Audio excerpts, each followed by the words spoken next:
utilizes some very sophisticated techniques and equipment. Simply put, the process goes like this. Corn is ground to a fine granular consistency so that the starch matter in the kernel is exposed. Water is added. Enzymes are added to this water. This mixture, called mash, is heated to around 185 degrees. At that temperature, and with the help of enzymes, the cornstarch in the mixture breaks down to become fermentable sugars. It is cooled to 92 degrees, and yeast is added. The yeast consume or eat the sugars, a process called fermentation.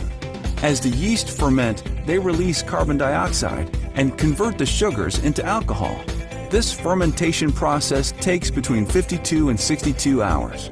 Once the yeast are done doing their job, the resulting mixture is actually called beer and is about 17 to 18% alcohol by volume. Beer is pumped from the beer well to the distillation column, where heat is added. The alcohol exits the column at 95% alcohol vapor. It moves into a second distillation stage and further distills to 195 proof alcohol.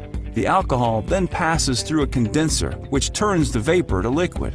Once in its liquid form, the alcohol passes through a molecular sieve process to extract the remaining water. This results in the final ethanol product, which is 200 proof and 99% alcohol. It is transferred to storage tanks and then loaded onto rail cars for shipment.